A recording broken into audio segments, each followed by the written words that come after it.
지난 시간에 아가서 서론을 통해서 여러분들에게 아가서에서 일어나고 있는 요즘의 뜨거운 신학적인 이슈들을 정리를 해서 여러분들에게 한꺼번에 다 말씀을 드렸고, 이제 강의 틈틈이 그것에 대한 해답을 찾아가려고 그렇게 생각을 하고 있습니다. 여러분, 1절 솔로몬의 아가라라고 하는 말을 지난 시간에 여러분들에게 해석을 하면서 이슈가 있습니다 이렇게 말씀을 드렸어요. 솔로몬의 아가라라고 하는 말이 솔로몬의 대안으로 이야기할 수도 있고, 솔로몬에게 헌정된 솔로몬을 위한 이렇게도 번역할 수 있다라고 하는 것 때문에 저자가 솔로몬이냐 아니냐 이런 뜨거운 논쟁이 있다 말씀을 드렸습니다. 특별히 아가서에 나타나는 용어 가운데 페르시아어가 등장을 하고 솔로몬이 전혀 알 수 없었던 헬라어도 등장하기 때문에 솔로몬이 저자가 아닐 것이다, 이런 이슈가 일단 도전이 있었습니다. 그럼에도 불구하고 저는 이 아가서가 분명히 솔로몬의 저작일 것이라고 그렇게 생각하고 있습니다. 그러면 후대에 나타난 언어 문제는 무엇이냐면, 여러분, 우리가 이렇게 66권의 성경으로 그 당시에 성경이 존재하고 있지 않았고 일종의 파피루스 종이에 기록되어 있었기 때문에 분명히 그 당시에 약간의 훼손이나 의미상의 전달이 어려운 부분에 대해서는 후대의 사람들이 그 당시의 용어로 충분히 하나님의 섭리, 성령의 역사 가운데서 보충하였을 것이다. 이게 제가 생각하고 있는 견해예요. 그러니까 저자는 솔로몬이 맞을 것이다, 여러분들에게 이렇게 말씀을 드리고 싶습니다. 왜냐하면 누구를 찾아봐도 이렇게 아름다운 시를 지을 수 있는 사람은 솔로몬밖에 없습니다. 우리 다 같이 열왕기상 4장 32절 한번 읽어볼까요? 열왕기 4장 32절 시작. 그가 잠언 3,000가지를 말하였고 그의 노래는 1,005편이며. 노래 1,005편 가운데 솔로몬이 지은 여러분 시와 그 다음에 잠언의 노래에 관해서 이야기하는 거예요. 그러니까 아가서는 1,005편의 노래 가운데 하나일 것이다, 이렇게 제가 생각을 하면서 우리 사랑하는 성도 여러분들과 우리 온 청년들은 아가서의 저자가 솔로몬이 틀림이 없다, 이렇게 기독교적으로 해석을 하시고 나가시는 것이 큰 도움이 될 듯 싶습니다. 무엇보다도 이렇게 생각을 해보세요. 우리가 성경에서 지금까지 솔로몬이 지었다고 하는 잠언과 전도서와 아가서 세 권의 성경을 한번 생각을 해보십시오. 잠언이 잠언 1장 1절이 어떻게 되어 있는 줄 아십니까? 다윗의 아들 이스라엘 왕 솔로몬의 잠언이라. 전도서 1장 1절은 이렇게 시작합니다. 다윗의 아들 예루살렘의 왕 전도자의 말이니라. 그리고 아가서는 솔로몬의 아가다, 이렇게 1절이 공통적으로 분명하게 솔로몬을 지적하고 시작한다는 것도 우리에게 의미심장한 일로서 솔로몬의 아가서의 저작의 문제는 이렇게 여러분들이 매듭을 짓고 넘어가는 것이 좋을 듯 싶습니다. 솔로몬의 아가의 이 제목, 아가라고 하는 말은 노래 중에 노래다, 가장 숭고한 사랑의 노래다, 여러분들에게 이렇게 말씀을 드렸어요. 그런데 이 아가서를 솔로몬이 언제 기록했겠는가 라고 하는 문제에 대해서 유대인 신학자 라쉬라고 하는 사람이 있습니다. 그 사람은 솔로몬이 아가서를 노년에 회개하는 마음으로, 하나님과의 처음 사랑을 그리워하는 마음으로 기록하였을 것이라고 그렇게 뜻밖의 어떤 정보를 제게 주고 있더라고요. 저는 크게 여러분 동의하는 편입니다. 아가서를 읽어보면 하나님과의 첫사랑이 얼마나 중요한지를 남녀 사랑을 통해서 우리에게 충분히 보여주고 있기 때문에 그렇습니다. 그럼에도 불구하고 아가서는 남녀 간의 진한 에로틱한 사랑을 기록하고 있다는 것 또한 사실이고, 그 남녀 간의 사랑을 통해서 하나님이 우리를 얼마나 사랑하시는지를 보여주고 있다. 하나님과 이스라엘의 남녀 간의 사랑은 아가서뿐만 아니라 지난주에 다 예를 들어드렸습니다. 여러분, 호세아도 그렇고 또 이사야도 그렇고 예레미야도 그렇고 에스겔에도 그렇다. 모든 선지서에 중요한 단락, 하나님과 이스라엘의 관계를 설명하는 부분에는 반드시 이렇게 남자와 여자 혹은 남편과 아내의 관계로 설명하고 있기 때문에 이 남녀 간의 사랑으로 왜 하나님의 이스라엘을 향한 사랑을 알게 하였는가? 그것은 이런 거예요. 오랜 세월이 지나가고 하나님을 경배하는 것보다 우상숭배를 즐겼던 이스라엘 백성들에게 하나님의 사랑을 소개할 수 있었던 것은 아마 이 남녀의 사랑이 가장 직접적이고 그렇게 또 효과가 있었을 것으로 생각이 되어지고, 또 하나 하나님의 창조 질서 안에서 에로스의 사랑은 숭고하다. 여러분, 당연히 우리 사랑하는 성도 여러분들과 제가 하나님의 법을 따라서, 하나님의 창조 질서를 따라서 사랑하는 것보다 더 고귀한 것은 없다, 이렇게 여러분들에게 지난 시간에도 조금 말씀을 드렸습니다. 이제 여러분, 유대인들이 오래전부터 아가서를 하나님과 이스라엘의 언약 관계를 노래한 거룩한 책이다, 이렇게 여겨졌어요. 그러니까 언약, 결혼하면 혼인서약이 중요하죠. 우리가 십계명을 배울 때에도 출애굽기 새벽에 십계명은 하나님과 그의 신부된 이스라엘이 혼인서약을 맺는 서약문과 다를 것이 없다, 이렇게 말씀드린 적도 있습니다. 그러므로 아가서에 나타난 남녀의 사랑과 결혼은 하나님과 그의 백성인 이스라엘의 언약적 관계를 설명하는 것이 옳다라고 또 생각이 되어집니다. 여러분, 조금 더 딱딱할 거예요. 우리가 읽은 본문 이제 1절은 이렇게 끝나고요, 2절에서 4절은 아가서의 프롤로그다, 이렇게 얘기할 수 있습니다. 그러니까 전체 요약이에요. 아가서가 어떤 내용으로 펼쳐질지를 우리가 읽은 2절에서 4절이 그렇게 함축적으로 보여주고 있습니다. 여러분, 이 아가서의 솔로몬 왕과 술람미 여인의 사랑, 하나님과 이스라엘 백성의 그 사랑을 저와 여러분들이 오늘 본받아야 되는데, 이 아가서 전체를 읽어보면 첫사랑의 회복, 그 다음에 사랑의 열매, 그 다음에 다시 오실 주님의 재림까지도 아가서에 충분히 다 기록되어 있어요. 그러니까 아가서가 얼마나 훌륭한 책인지를, 은혜스러운 책인 줄 여러분들이 좀 깨달으시면서, 특별히 결혼을 앞둔 우리 청년들이 아가서를 많이 애독했으면 좋겠고, 우리 사랑하는 성도 여러분들과 저도 그리스도 예수와의 처음 사랑, 혹은 다시 오실 예수 그리스도를 고대하고 사랑하는 마음이 있다고 한다면 아가서를 묵상하시는 것이 좋을 듯 싶습니다. 개관적으로 한번 여러분들에게 아가서 전체를 설명해 드리면, 여러분, 아가서의 이제 본론은 당연히 이제 2절에서 4절까지는 프롤로그라고 그랬으니까, 요약이라고 그랬으니까 본론은 1장 5절에서부터 6절까지, 6절부터 시작이 되거든요.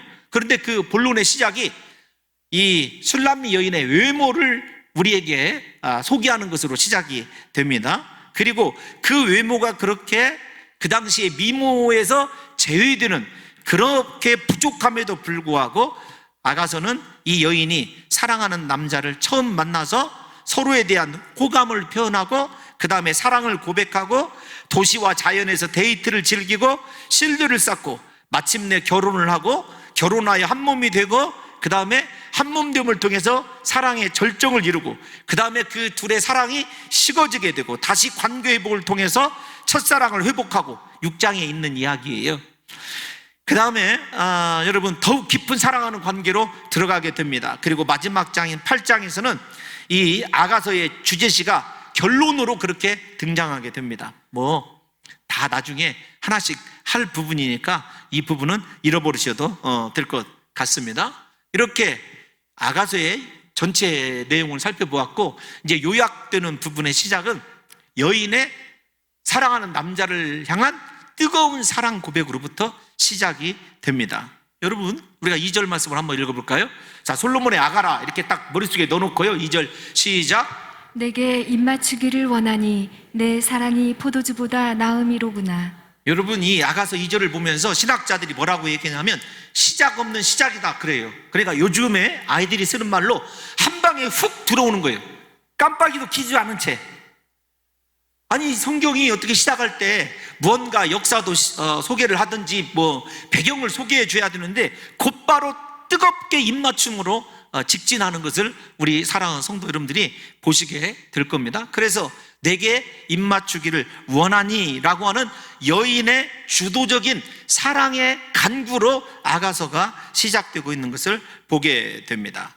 특별히 지난 시간에 여인이 그렇게 대접받지 못하던 그 시대에 주도적으로 사랑을 이끌어갈 여러분, 그건 아주 불가능한 일인데 이 여인이 어떻게 이렇게 내게 입맞추기를 원하느냐, 이 표현을 쓰는 것을 보면 그 남편의 사랑, 남자의 사랑이 얼마나 고귀한지를 알아요. 그리고 이 여인이 아마도 가로 열고 닫고 그 남자에 대한, 즉 술람미 여인이 솔로몬에 대한 사랑을 경험했던 사람이에요. 다시 뜨거운 관계를 설정하고 싶은 거죠. 그래서 여러분, 내게 입맞추기를 원하니 라고 하는 것은 그 당시 문학적인 구조로 보면 상당히 파격적인 일이라고 그렇게 알려져 있습니다. 여인이 남자의 부속물 정도로 여겨지던 그 시대에 사랑의 주도권을 주고 자기 자신만을 사랑해주고 바라보기를 원하는 이 여인의 간절한 마음이 사실은 하나님을 애타게 찾고 부르짖고 사랑하는 이스라엘의 마음이어야 된다는 거예요. 우리의 마음이어야 된다는 것입니다.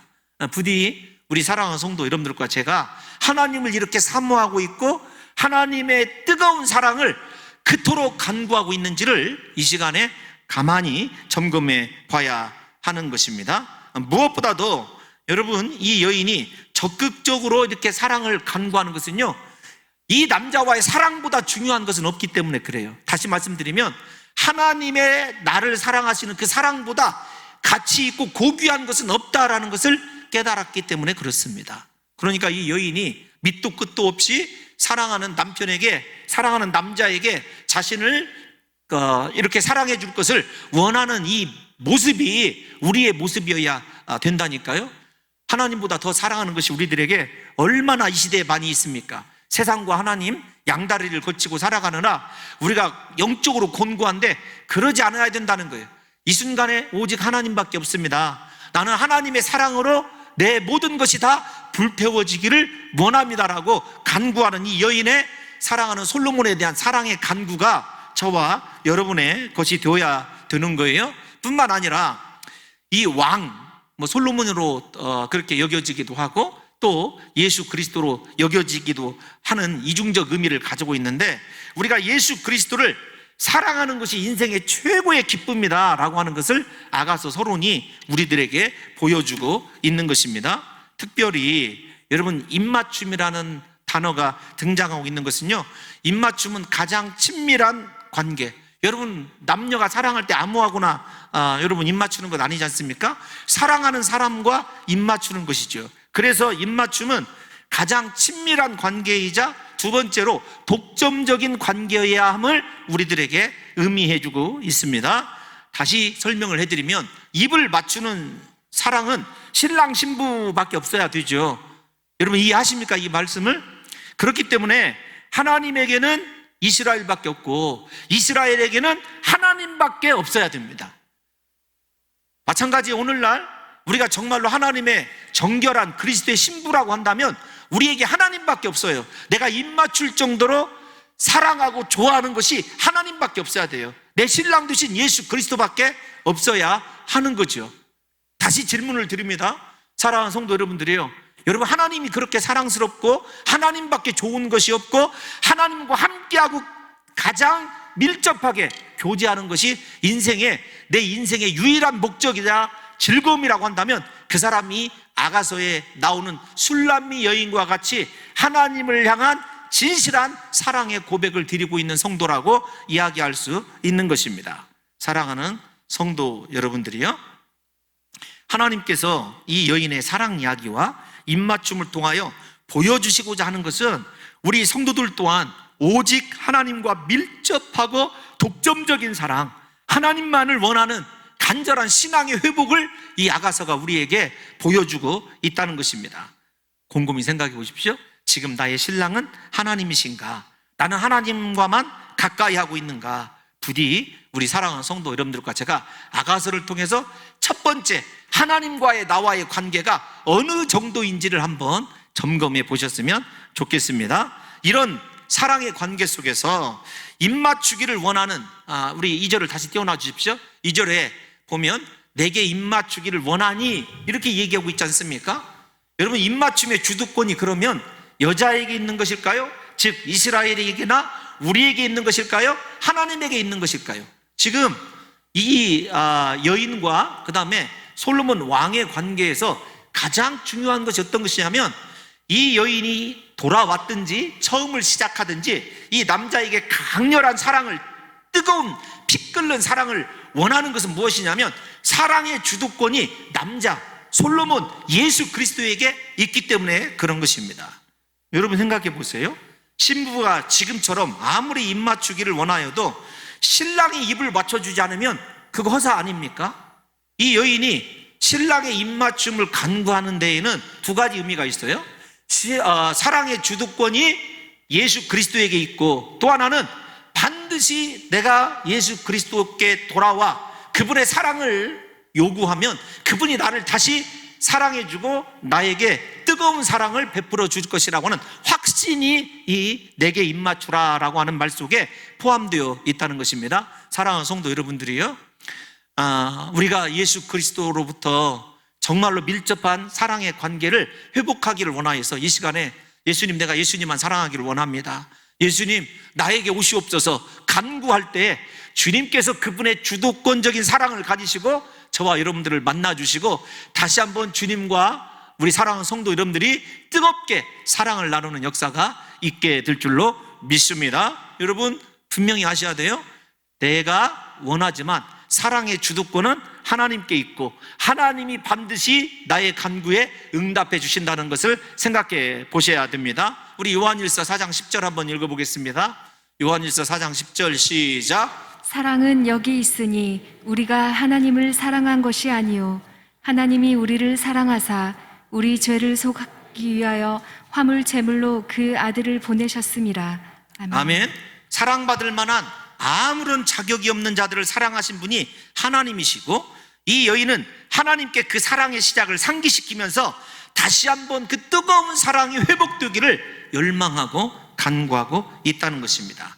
우리가 예수 그리스도를 믿어 그리스도인이 된 것도, 하나님을 예배하는 예배자가 된 것도, 이렇게 하나님과 뜨거운 사랑을 하게 된 것도 전적인 하나님의 은혜 때문임을 우리가 알아야 되고, 이 여인도 자기 자신이 이 사랑을 시작하게 된 것이 사랑하는 남자 솔로몬 왕 하나님의 은혜라고 하는 것을 분명히 우리에게 보여주고 있습니다. 특별히 언약적 관계에서 생각을 해보십시오.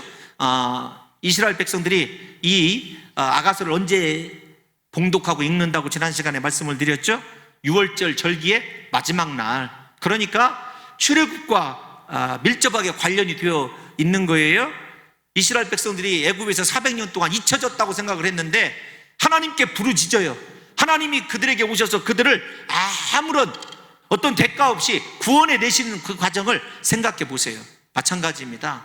이 시간에 사랑하는 성도 여러분들과 저의 인생에 애굽에 묶여있는 듯한, 혹은 인생 고난에 묶여있는 듯한 위기에 있어도요, 그 유일한 돌파구는 나의 신랑 되신, 나의 사랑 되신 하나님이 내게 오셔서 나를 입맞추어 주는 것밖에 없다라는 사실을 가지시고 하나님이 나의 소망 되심을 믿는다면, 이 시간 그리고 이후로 이번 주에는 하나님의 뜨거운 입맞춤, 하나님의 나를 향한 뜨거운 사랑을 간구하심 때문에 우리 사랑하는 성도 여러분들과 저도 예수 그리스도와 신랑 신부의 관계가 회복될 뿐만 아니라 그리스도께서 저와 여러분들을 출애굽시켜 주시는, 어떤 상황이나 위기 가운데서도 구원해 주시는 놀라운 역사가 일어나시기를 예수님의 이름으로 축원합니다. 그러므로 우리가 예수 그리스도를 믿어 하나님의 예배자가 된 것도 분명히 하나님의 주권적인 사랑이고, 그 사랑이 내게 또 회복되어야 된다는 것을 믿는다고 한다면 우리가 이 여인처럼 하나님의 사랑에 목말라 있어야 돼요.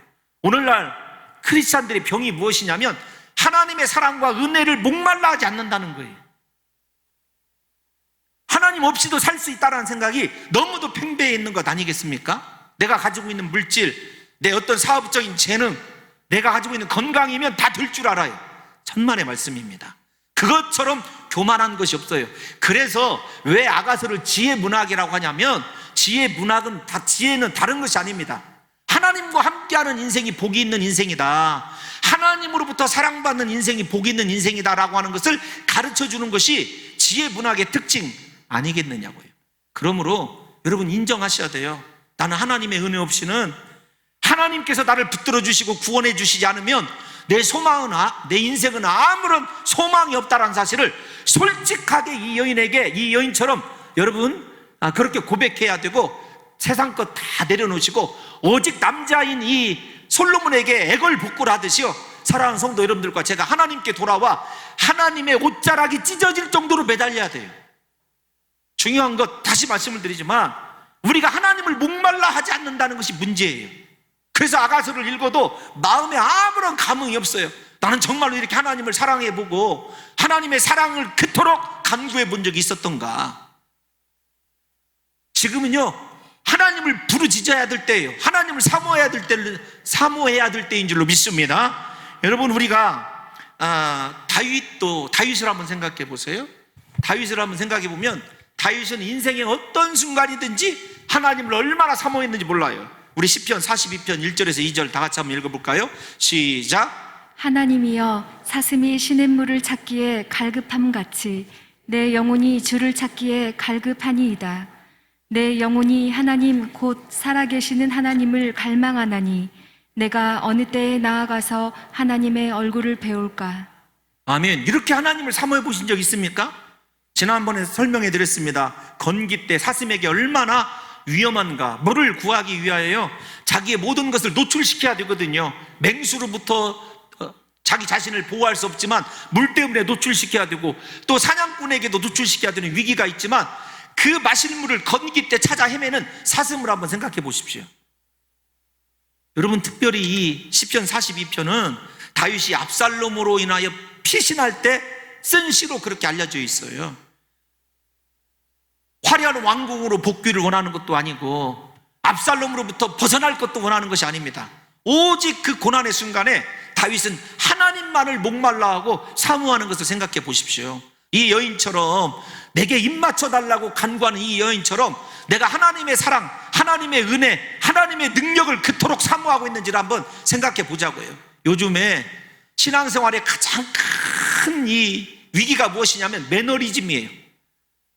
간구함 없이, 하나님에 대한 간절한 사모함 없이 그냥 적당히 신앙생활하고 싶은 것이 오늘날 저와 여러분들의 큰 문제라는 것을 분명히 다시 한번 생각해 보시고, 이 여인이 자신에게는 하나님밖에 없습니다, 하나님의 사랑밖에 없습니다, 이렇게 사모했던 것처럼 우리 사랑하는 성도 여러분들과 저도 하나님을 사모했으면 좋겠어요. 이스라엘 백성들이 애굽에서 하나님을 사모함으로 말미암아, 부르짖음으로 말미암아 구원받았듯이 우리에게도 그 은혜가 임하시기를 예수님의 이름으로 축원합니다. 여러분, 2절이 남자가 주는 사랑에 초점을 맞추고 있다면, 이제 우리가 읽을 3절은요 사랑을 주는 남자의 관심을 두고 있어요. 그러니까 여러분 생각해 보세요.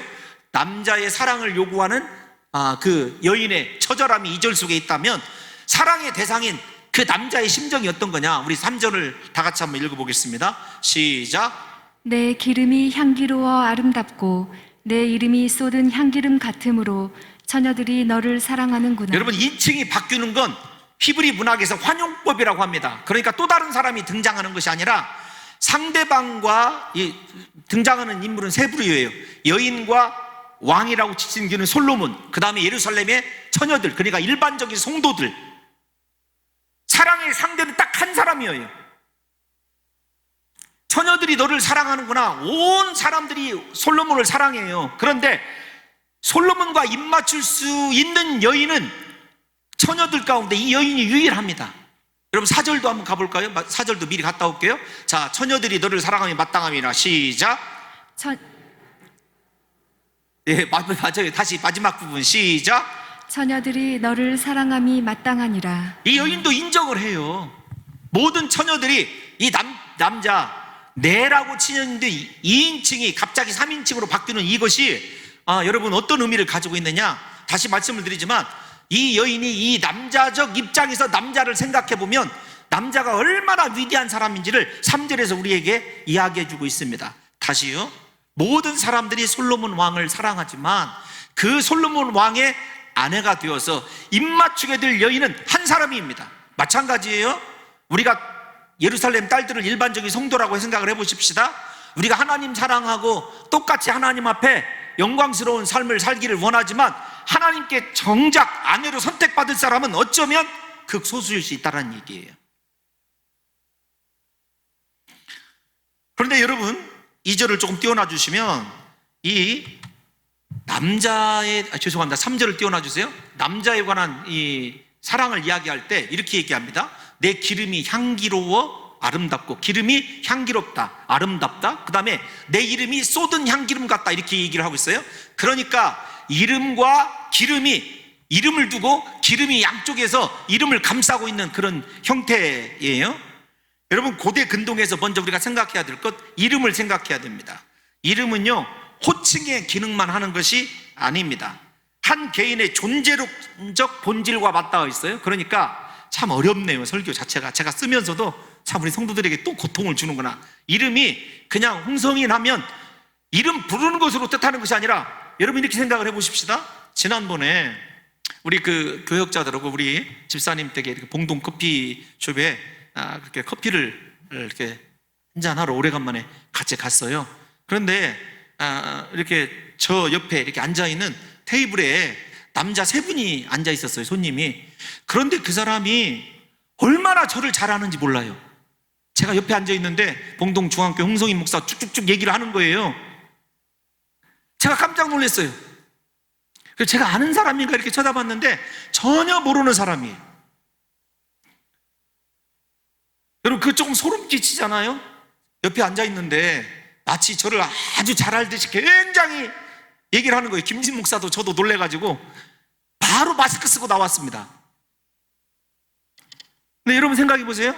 이름이 들린다. 여러분, 이름 불려지는 것으로만 생각하는 것이 아니라, 저 사람이 봉동 중앙교회 담임 목사야, 공부는 어디에서 했어, 성도는 어때, 쭉쭉쭉 얘기하는 것을 보게 되면은요, 모든 것이 다 나오거든요. 이름이 그런 거예요. 그러니까 이름 한 가지, 이름이 향기름 같다라고 하는 말은 그 이름에서 나오는 그의 존재 자체가 얼마나 아름답고 귀하고, 모든 사람들에게 그 당시에 향기름 하면은요, 가장 향기 있는 인생이에요. 그러니까 이 솔로몬 왕이 이 여인에게 얼마나 존귀한 자냐고요. 여러분, 여러분들의 예수 그리스도를 향한 사랑의 묘사는 어느 정도입니까? 우리 그러잖아요. 기도할 때 늘 영혼 없이 고백하는 것, 존귀와 영광과 능력을 세세에 받으시기에 합당하신 하나님. 그런데 정말로 여러분들이 예수 그리스도와 뜨거운 사랑을 경험하지 못하면은요, 그 사람이 무엇을 좋아하고 어떤 관계에 있고 그런 것들을 제대로 설명할 수 없는 거죠. 그러니까 이 여인이 이름에 대해서 향기름으로 비유한다는 것은요, 너무도 신랑 되신 예수 그리스도를 잘 알고 있는 거예요. 그분의 고귀함을 너무도 경험해서 잘 알고 있을 뿐만 아니라 그 향기름 같은 그의 이름의 능력과 그분의 그 사랑을 사모하고 또 사모하는 것을 볼 수가 있죠. 여러분, 곰곰이 생각을 해보세요. 다시요. 여러분 댁에 들어가셔서 여러분들은 죄송합니다. 여러분들에게 예수님은 누구이신지를 한번 묘사를 한번 해보세요. 몇 줄이나 써지는지 한번 묘사해 보시라고요.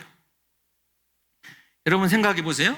두 번째로, 이 이름은 굉장히 중요해요. 그래서 우리가 구원과 관련되었을 때, 특별히 예수님께서 세례를 주라고 할 때도 뭐라고 마태복음 28장 19절에서 얘기하냐면, 너희는 아버지와 성령과 아들의 이름으로 그렇게 되어 있어요. 아버지와 아들과 성령으로 세례를 주라가 아니라 이름으로. 그러니까 그 이름이 전체의 능력이자 존재의 표현이자 그 다음에 가장 중요한 능력을 행하는 위대한 수단이에요, 이름이. 이것뿐만이 아니죠. 사도행전을 읽어보면, 사도행전 4장에 보면 예수라는 이름 외에는 천하 사람 중에 구원받을 만한 다른 이름을 우리에게 주신 적이 없다, 이렇게 얘기하고 있지 않습니까? 우리에게 하나님의 이름에 대한 능력을 통해서 하나님을 얼마나 알고 있느냐, 예수 이름을 통해서 그분의 능력과 구원의 은혜와 그분의 존귀하심과 그분의 위대하신 사랑을 알고 있느냐고요. 딱 줄여서 얘기하면, 여러분 십자가 사랑을 알고 있습니까? 그 사랑을 입술이 아니라 이성이 아니라 이 여인처럼 몸이 다를 정도로 그렇게 느껴보신 적이 있느냐고요. 오늘날 크리스찬들의 두 번째 위기가 무엇인 줄 아세요? 십자가를 듣고도 더 이상 감동이 없다라는 거예요. 십자가 그 사랑을 노래하면서도 예수 그리스도의 그 은혜를 그리워하지 않는다는 것이 오늘날 우리의 두 번째 질병입니다. 이 여인은 그렇지 않았어요. 그의 이름만 생각해도, 그와 지금 멀리 떨어져 있지만 그 이름만 생각해도 그와 함께 있는 것 같고, 그분이 우리에게 베풀어진 사랑과 그 자신을 거두어준 그의 존귀함 때문에 여러분 찬양밖에 드릴 수가 없는 이 여인의 현실을 우리 사랑하는 성도들이 다시 한번 생각해 보시면서, 예수님은 나에게 누구이신가? 나는 지금 그분의 그 사랑을 이렇게 뜨겁게 묘사할 수 있는가? 부디 우리 사랑하는 성도 여러분들에게 다른 것보다도 십자가 사랑, 십자가를 생각하면 다시 눈물이 쏟아지고, 십자가를 생각하면 다시 한번 내 인생이 새로워지고, 내 소망이 십자가밖에 없다는 사실이 느껴지는 그 사랑의 회복이 우리 사랑하는 성도들에게 있어지시기를 예수님의 이름으로 축원합니다. 지금부터 조금 어려운 설명이에요. 이름이 얼마나 중요한지를 설명하기 위해서. 이 시가 쓰여질 때를 보게 되면은요, 사람들은 자신의 이름에 보다 좋은 의미를 채우기 위해서 사랑하지 않습니까? 그런 거죠. 여러분, 누구와 자신의 이름이, 생각해 보세요. 제가 왜 그 커피숍에서 빨리 일어나서 나갔냐면, 그 사람들이 나를 욕할까봐, 그 목사 뭐 어째 이럴까봐 얼른 일어나 도망간 부분도 있습니다.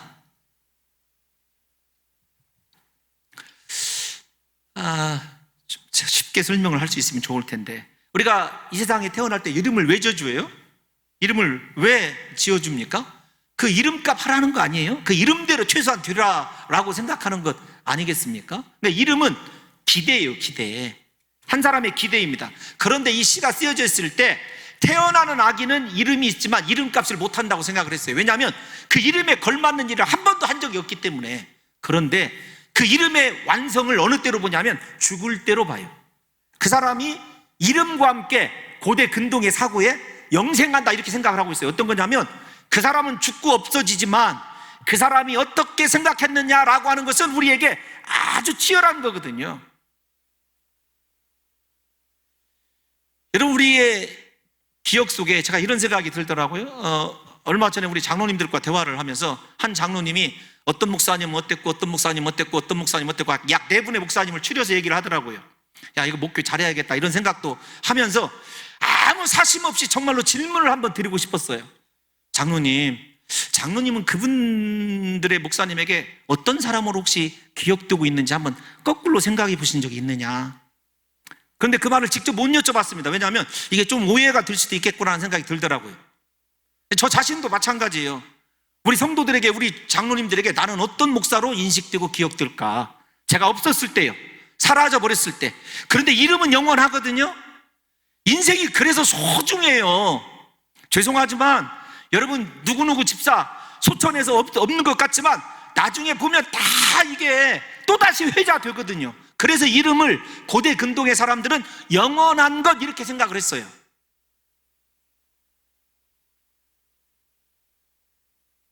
여러분, 예수 그리스도의 이 솔로몬과 예수 그리스도를 상징하는 그 이름이 고대 근동의 사람들에게는요, 영원한 이름이었어요. 영원한 가치였어요. 여러분들에게 예수 그리스도만 영원한 가치냐고요.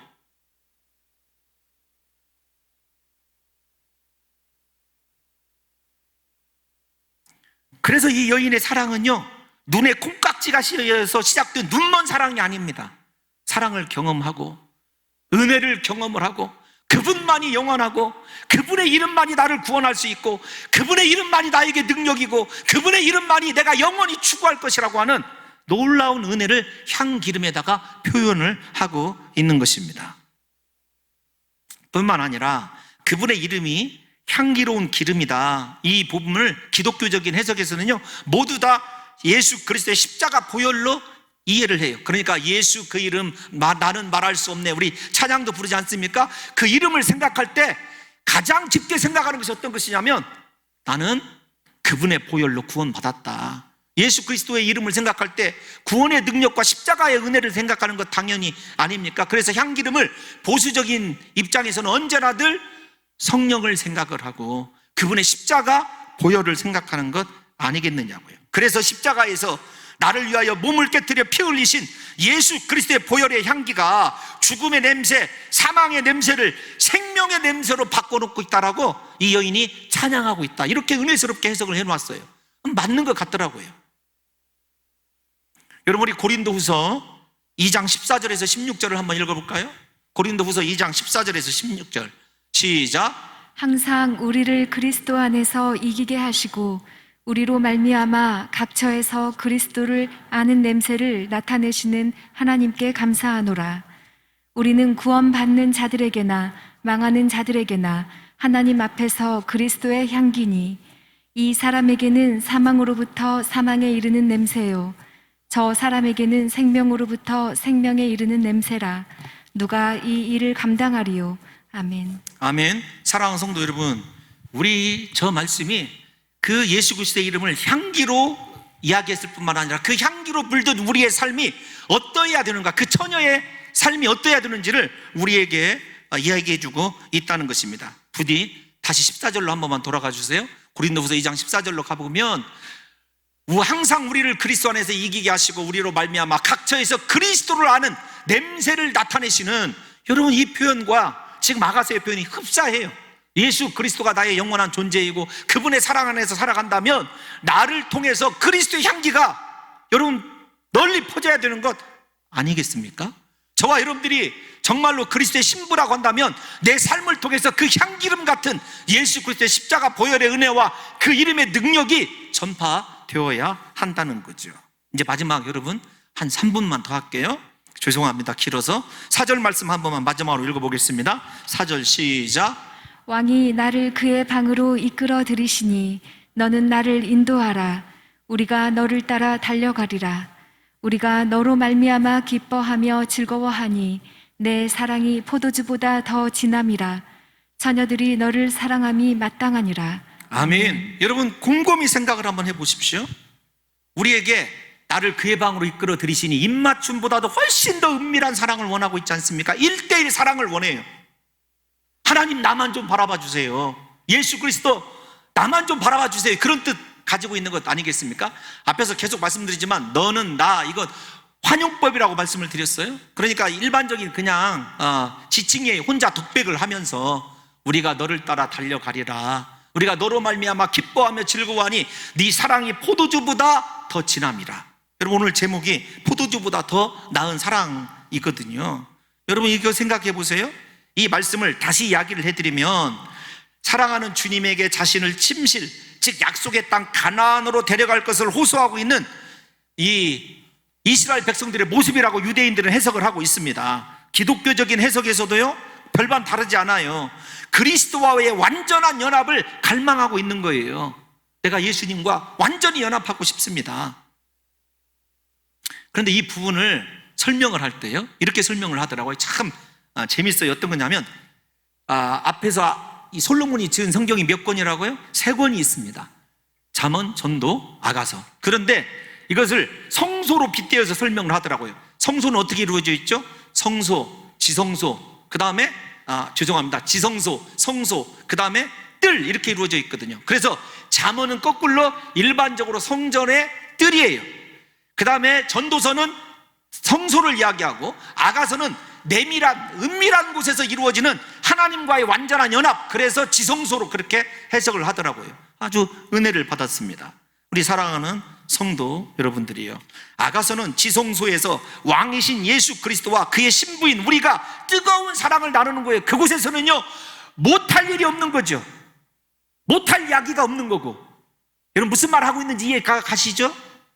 그렇게 뜨거운 사랑을, 예수 그리스도와 은밀한 사랑을, 내 모든 것을 다 쏟아놓을 수 있는 사랑을 우리가 해본 적이 있느냐라는 말입니다.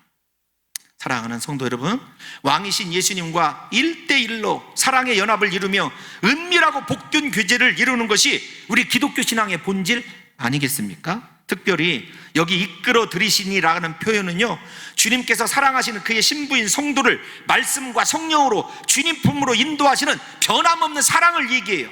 요한복음 6장 44절 한번 읽어보겠습니다. 시작. 나를 보내신 아버지께서 이끌지 아니하시면 아무도 내게 올 수 없으니 오는 그를 내가 마지막 날에 다시 살리리라. 아멘. 나를 이끌어 달라. 여러분 하나님 아버지께서 우리를 이끌지 아니하시면 예수 그리스도께 올 자가 아무도 없어요. 그분과 사랑할 수 있는 자가 없다는 것이거든요. 부디 너는 나를 인도하라고 하는 주님 품으로 인도함 받기를 사모하고 또 소모하는 여인의 간절함을 우리가 본받아서 오직 예수님만을 사모하고 예수님께로 인도함 받기만을 또 원하고 결단하고 서원함으로 말미암아 길이요 진리요 생명이신 예수님만 따라가고 그분의 인도하심대로만 순종할 수 있는 귀한 성도들 되시기를 예수님의 이름으로 축원합니다. 여인이 남자에 대한 사랑을 포도주에 비유한다고 얘기했지 않습니까? 포도주는 기쁨 중에 기쁨을 상징하는 거예요. 성경에서 포도주는 일반적으로 그렇게 세상에서 가장 큰 기쁨을 상징합니다. 시편 104편 15절을 보게 되면 포도주는 사람의 마음을 기쁘게 하는 것, 사사기 9장 13절을 보게 되면 포도주는 하나님과 사람을 기쁘게 하는 거예요. 그러니까 여러분, 이 사랑은 어떤 것입니까? 자기의 가장 귀한 기쁨이 있는데 인생의 즐거움과 기쁨을 누구에게서 찾는 거예요? 신랑 되신 예수님에게서 찾는 거예요. 여러분의 인생의 기쁨은 어디에 있습니까? 우리 다 같이 한번 이 기쁨을, 하나님과 연합하는 이 기쁨을 시편 기자의 고백을 통해서 한번 마지막으로 살펴보겠습니다. 시편 4장 7절, 4편 7편 한번 읽어볼까요? 시작. 주께서 내 마음에 두신 기쁨은 그들의 곡식과 새 포도주가 풍성할 때보다 더하니이다. 아멘. 여러분, 이거 굉장히 중요한 말씀이에요. 그리스도 예수를 믿으면서도 기쁨이 없다, 예수님을 사랑한다면서도 내 삶에 다른 것들이 더 눈에 들어온다, 이거 문제입니다. 부디 이 아가서의 서론을 통해서 우리 봉동중앙교회 성도들만큼은 예수님의 그 첫사랑 십자가의 은혜가 회복될 뿐만 아니라 내 삶의 기쁨은 예수밖에 없다라고 그렇게 회복되어지는 놀라운 역사와 은혜가 있으시기를 예수님의 이름으로 축원합니다.